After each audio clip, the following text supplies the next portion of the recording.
asked, when the person, when he dies, it's better, recommended to be buried there, where he passed away. But if some strong reason or valid reason can be transferred. There are examples of some Sahaba. Hazrat Abu Bakr's son, Hazrat Abdul Rahman, passed away in Habasha, Abyssinia, and his body was transferred to Makkah al-Mukarramah. And some other Sahaba as well. But without valid reason, it's not recommended. What was it, brother, sir? Thank you, Maulana. Yes, of course. Again, when we seriously think the cost involved in transporting, this Janazah back to Fiji or India also very high, and then that is called israf. Inconvenience. Yeah, it's yeah. I mean, it's not going to do any good for the Janazah. Again, if you think about looking, if it is like in Fiji, will be doing dua and etc. You can do the dua wherever you are. I'm not sure if the same procedure here in Australia, but like in Canada and US, they actually take the organs out of the body. They pickle the organs as well. So they do some sort of procedures on the body as well, or else the airlines and they wouldn't take the body. That's right. Yeah, that's so you have to consider that as well. When we consider that as well, if you want that on the body or not. No, it's not allowed in that case.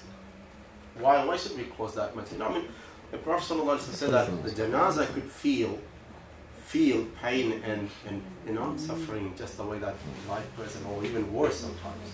So why should we bring it up?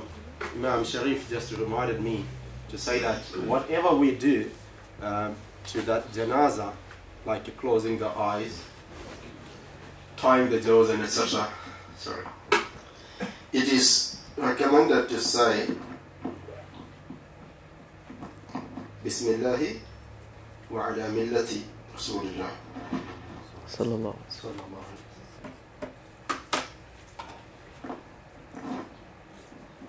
Clip is very small. Yeah. So Bismillah wa ala millati Rasulillah sallallahu alayhi wa sallam. Whatever we are doing to that body, Janazah, it's recommended to do. Say inshallah.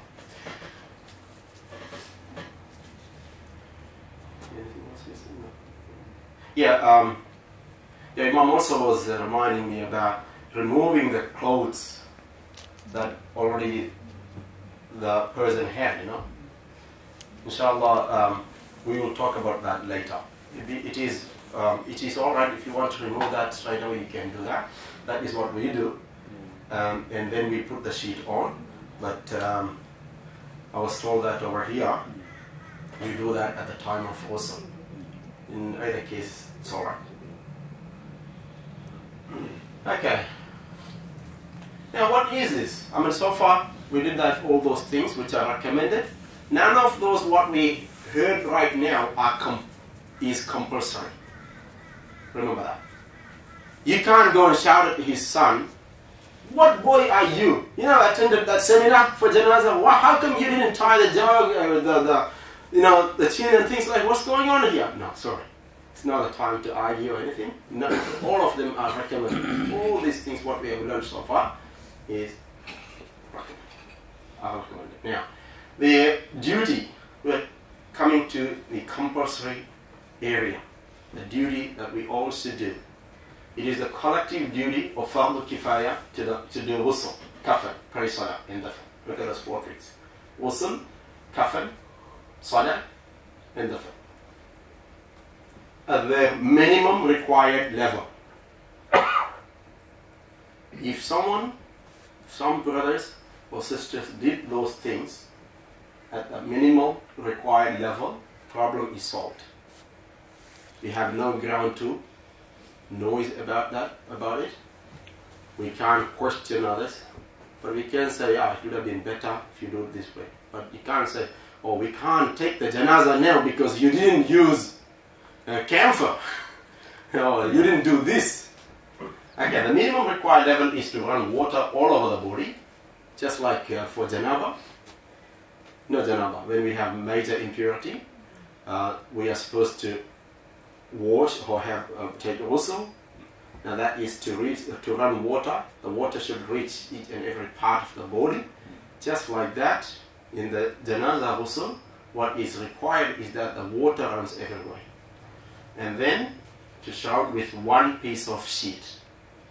The minimum. Don't say that, what is it talking about? It's not one piece of sheet. Yes, one piece of sheet will do the minimum required thing. The basic janazah will be, kafir will be done with. To pray salah on and to bury. Even one person prays salatul janazah, finished, done, fardu is done.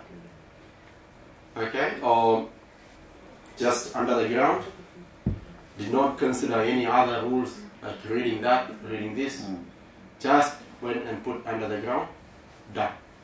In Shafi'i madhab, inshallah we'll come to that one, when only one thing you need to consider is that when you place the janazah in the qabr, it should face the qibla. It is compulsory, and the whole body should face the qibla. Mainly the chest should face the qibla. For example, in the salah, when you are praying salah, if you turn your face away but your chest is facing the qibla, your salah is counted, although it is wrong. The salah is counted. But if your chest is turned this way and your face is turned qibla, your salah is not counted. Just like that, I would love to request all our Hanafi brothers as well.